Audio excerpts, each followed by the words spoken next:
अरे ओ हालेलुया छुआ माने तमे माने एते सब सुंदर सुंदर पवित्र भाषा रे कमेंट गुडी को लेखुच। अच्छा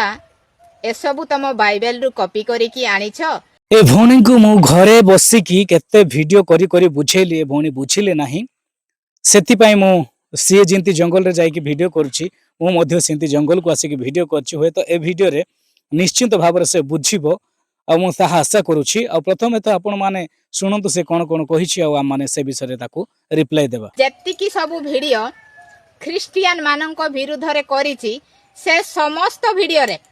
हालेलुया छुआ सब पवित्र भाषा रे कमेंट लिखिचंती। तो सी कहूची जे जेतिकी भी क्रिश्चियन लोक मान को विरुद्ध रे वीडियो बनौची से माने सब पवित्र कमेंट करूछंती। प्रथमे तो भौणी आपन को मु कहिबा पई चाहिबी जे आपन वीडियो करूछंती कोन पई। जदि आपन को एही प्रकार माने कमेंट आसुची आपन एही प्रकार वीडियो करिवा द्वारा जदि आपन को एमिति कमेंट आसुची तो आपन से प्रकार वीडियो करूछंती काहे की। जदि वीडियो करूछंती सेमती कमेंट आसुची ताहेले आपन सोशल मीडिया को आसे कि एमिति एमिति सब करूछंती बोली कहूछंती काहे की। एतिकरी आपनकर विवेक को जहा माने भाबुछु जे आपण किछि पैसा लालसा पई आछि वीडियो करूछंती एवं धर्म विरोध रे वीडियो बनाउछंती। प्रथमे तो मु आपनकु कहिया पई चाहिबी जे आपनकर टिके बोले टिके बुद्धि भी नाही।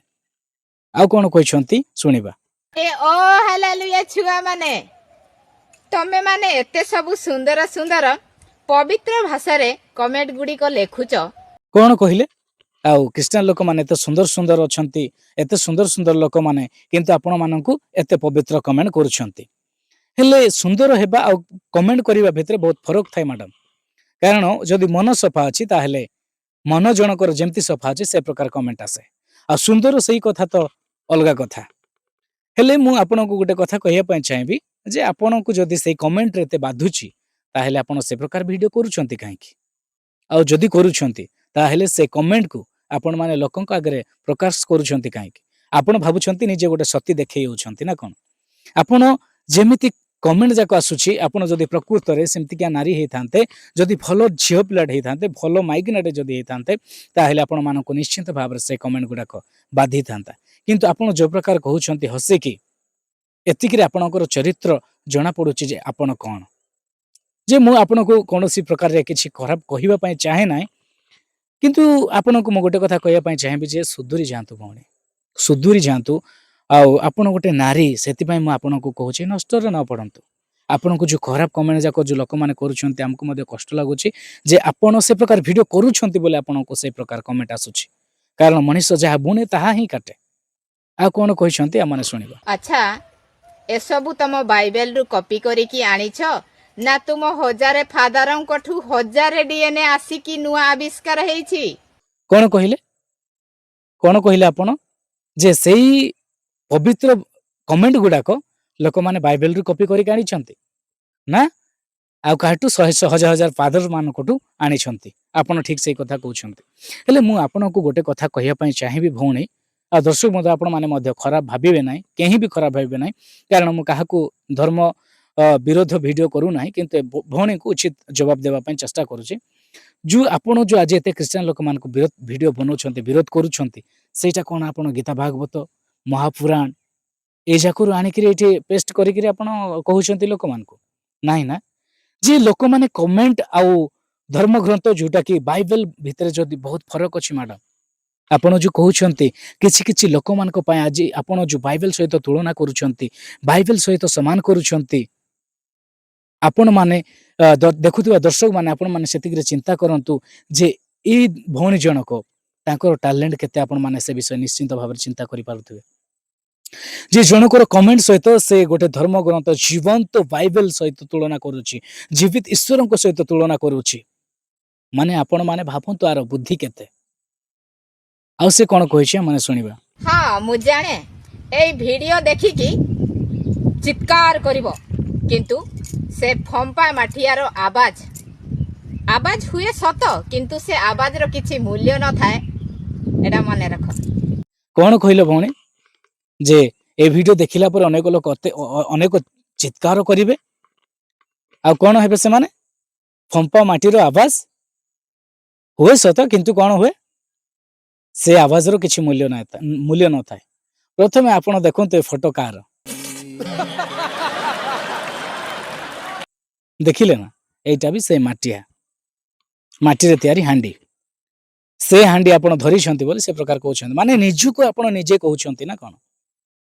ଆପଣ ନିଜକୁ ହିଁ ନିଜେ କହୁଛନ୍ତି ଆପଣଙ୍କ ପରି ସେ ଫମ୍ପା ମାଟିଆର ଆବାଜଟା ଆମମାନଙ୍କ ପାଖକୁ ପହଞ୍ଚୁଛି ସତ କିନ୍ତୁ ସେ ଆବାଜର କିଛି ଭ୍ୟାଲୁ ନାହିଁ ମାନେ ଗୋଟେ ଅଙ୍ଗନବାଡି ଯାଉଥିବା ପିଲାଠାରୁ ବି ତମର ଜ୍ଞାନ ନାହିଁ କିନ୍ତୁ ଆମ୍ଭମାନଙ୍କୁ ବାଇବେଲ କଣ କୁହେ ଆମମାନେ ସେ ବିଷୟ ଟିକେ ଦେଖିବା ଆଉ ଦ୍ୱିତୀୟ ତିମୋଥୀ ତାର 2 ପର୍ବ ଆମମାନେ 23 ପଦରୁ ଆମମାନେ ଟିକେ ତଳକୁ ଯଦି ପଢିବା ବହୁତ ବଢିଆରେ ଲେଖା ଅଛି ଏଠାରେ ଏପରି ଲେଖା ଅଛି 23 ପଦରେ ଅଜ୍ଞାନୀ ଓ ମୂର୍ଖମାନଙ୍କର ଯୁକ୍ତି ତର୍କ ଯେ ବିରୋଧ ଜନ୍ମାଏ ଏହା ଜାଣି ସେହି ସବୁ ଅଗ୍ରାହ୍ୟ କର ପ୍ରଭୁଙ୍କର ଦାସ ବିରୋଧ କରିବା ଉଚିତ ନୁହେଁ ମାତ୍ର ସମସ୍ତଙ୍କ ପ୍ରତି କମଳ ଶିକ୍ଷା ଦେବାରେ ନିପୁଣ ଓ ସହିଷ୍ଣୁ ହେବା ଏବଂ ବିରୋଧ କରୁଥିବା ଲୋକମାନଙ୍କୁ ମୃଦ ଭାବରେ ଉପଦେଶ ଦେବା ଉଚିତ ତାହେଲେ କେଜାଣି ଈଶ୍ୱର ସେମାନଙ୍କୁ ସତ୍ୟ ସମ୍ବନ୍ଧରେ ଜ୍ଞାନ ପାଇବା ପାଇଁ ମନ ପରିବର୍ତ୍ତନ ରୂପ ବର ଦେବେ ଆଉ ଯେଉଁ ଶୈତାନ ସେମାନଙ୍କୁ ତାହାର ଇଚ୍ଛା ସାଧନା କରିବା ନିମନ୍ତେ ବନ୍ଦୀ କରିଅଛି ସଚେତନ ହୋଇ ତାହାର ଫାନ୍ଦରୁ ମୁକ୍ତ ହେବେ ବାଇବେଲ ଆମମାନଙ୍କୁ କୁହେ ଯେ ଯେଉଁମାନେ ଆଜି ଆପଣ ଯେଉଁ ଖ୍ରୀଷ୍ଟିଆନ ଲୋକମାନଙ୍କ କଥା କହୁଛନ୍ତି ଠିକ୍ ସେହିପରି ଯଦି ପ୍ରଭୁଙ୍କର ଲୋକମାନେ ଯଦି ଆପଣଙ୍କୁ ଖରାପ କମେଣ୍ଟ କରୁଛନ୍ତି ତାହେଲେ ସେମାନଙ୍କୁ ଆପଣ ବାଇବେଲ ସହିତ ତୁଳନା କରିପାରିବେ ନାହିଁ ମ୍ୟାଡ଼ାମ ଆଉ ଠିକ୍ ସେହିପରି ମୁଁ ବି ଗୋଟେ ଜଣେ ପ୍ରଭୁଙ୍କର ଦାସ ମୁଁ ପାଷ୍ଟର ନୁହେଁ ବଟ୍ ମୁଁ ବି ଗୋଟେ ପ୍ରଭୁଙ୍କର ଦାସ ପ୍ରଭୁ ମୋତେ ମନୋନୀତ କରିଛନ୍ତି ମୁଁ ପରିବର୍ତ୍ତନ ହେଇଛି ହେଲେ ମୁଁ ଆପଣଙ୍କୁ ଗୋଟେ ଏମିତି ସୁନ୍ଦର ଭାବରେ ବୁଝାଇବା ପାଇଁ ଚାହେଁ ଯେ ଆପଣ ନଷ୍ଟ ନ ପଡ଼ନ୍ତୁ ପରିବର୍ତ୍ତନ ହୁଅନ୍ତୁ ଆଜି ଆପଣଙ୍କୁ ଯେଉଁ ଲୋକମାନେ ଖରାପ କମେଣ୍ଟ କରୁଛନ୍ତି ତାହା ଆମମାନଙ୍କୁ ମଧ୍ୟ ଦୁଃଖ ଲାଗୁଛି ସେଥିପାଇଁ ଆପଣଙ୍କୁ ମୁଁ କହିବା ପାଇଁ ଚାହେଁ ଆପଣ ଗୋଟେ ଝିଅ ପିଲା ଆପଣ ଗୋଟେ ସ୍ତ୍ରୀ ଲୋକ ଭଳିଆ ରୁହନ୍ତୁ ଧର୍ମ ବିରୁଦ୍ଧ ଭିଡ଼ିଓ ବନାନ୍ତୁ ନାହିଁ କାରଣ ଆପଣଙ୍କ ପରି ଅନେକ ମହାରଥୀ ଯାକ ଆସି ଖ୍ରୀଷ୍ଟିଆନ ଲୋକମାନଙ୍କୁ ବିରୋଧ କରି ସେମାନେ ଥକି ଗଲେଣି ସେମାନେ ଖ୍ରୀଷ୍ଟିଆନ ଧର୍ମକୁ ଲୋପ କରିବା ପାଇଁ ଅନେକ କଥା କହିକି ଚେଷ୍ଟା କରନ୍ତି କିନ୍ତୁ ଜୀବନ୍ତ ବାକ୍ୟ କେବେ ବି ଲୋପ ହୁଏ ନାହିଁ ଏଇଟା ଆପଣମାନଙ୍କର ଚିନ୍ତାଧାରା ଭୁଲ ଆପଣମାନଙ୍କର ଦିମାଗ ଏତିକିରେ ଜଣାପଡ଼ିଯାଉଛି ଯେ ଆପଣ କେତେ ଜ୍ଞାନୀ ଅଟନ୍ତି ଆଜି ଆପଣ ସୋସିଆଲ ମିଡ଼ିଆରେ ଆସିକି ଅନେକ ଲୋକମାନଙ୍କୁ ଜ୍ଞାନ ବାଣ୍ଟୁଛନ୍ତି କିନ୍ତୁ ଆପଣ ନିଜେ ପ୍ରଥମେ ନିଜର ଜ୍ଞାନକୁ ଆଗେ ପ୍ରଶ୍ନ କରନ୍ତୁ ଯେ ଆପଣଙ୍କର ଜ୍ଞାନ କେତେ ତାପରେ ଆପଣ ଆସିକି ଖ୍ରୀଷ୍ଟିଆନ ଲୋକମାନଙ୍କୁ ବିରୋଧ କରିବେ ସେଥିପାଇଁ ମୁଁ ଆପଣଙ୍କୁ କହିବା ପାଇଁ ଚାହେଁ ଯେ 2008 ମସିହାରେ ଅନେକ ଲୋକମାନଙ୍କୁ ଖ୍ରୀଷ୍ଟିଆନ ଲୋକମାନଙ୍କୁ ମାରପିଟ କଲେ ଘରଦ୍ୱାର ଭାଙ୍ଗିଲେ ଲୋକମାନଙ୍କୁ ଜିଅନ୍ତା ହାଣିକି ସେମାନଙ୍କର ମାଂସକୁ ଖଣ୍ଡ ଖଣ୍ଡ କରିକି ଫିଙ୍ଗି ଲାଗିଲେ ସେହି ଲୋକମାନେ ଆଜି ପରିବର୍ତ୍ତନ ହେଇଛନ୍ତି ପ୍ରଭୁଙ୍କୁ ଜାଣିଛନ୍ତି ଏବଂ ଆଜି ଚିତ୍କାର କରି ଚିଲେଇକି କାନ୍ଦିକି କହୁଛନ୍ତି ପ୍ରଭୁ ଆମମାନେ ଏମିତି ପାପ କରୁଥିଲୁ ଆଜି ତୁମ ପାତାଳ ସମର୍ପିତ ହେଉଛି ବୋଲି ମୁଁ ଆପଣଙ୍କ ପାଇଁ ପ୍ରାର୍ଥନା କରିବି ଆପଣ ଯେପରି ନଷ୍ଟରେ ନ ପଡ଼ିବେ ଆପଣଙ୍କୁ ଶୈତାନ ଯେପରି ଗ୍ରାସ ନ କରେ ଆପଣଙ୍କୁ ଶୈତାନ ଯେପରି ଭ୍ରାନ୍ତରେ ନ ପକାଏ ଆପଣ ପରିବର୍ତ୍ତନ ହେବେ ନିଶ୍ଚିନ୍ତ ପରିବର୍ତ୍ତନ ହେବେ କାରଣ ଈଶ୍ୱରଙ୍କର ଯୋଜନା ଯଦି ଆପଣଙ୍କ ସହିତ ଯଦି ନଥାନ୍ତା ତାହେଲେ ଆପଣ ଆଜି ଈଶ୍ୱରଙ୍କର ବାକ୍ୟକୁ ନେଇକି ଖରାପ ପ୍ରଚାର କରିନଥାନ୍ତେ ଏହା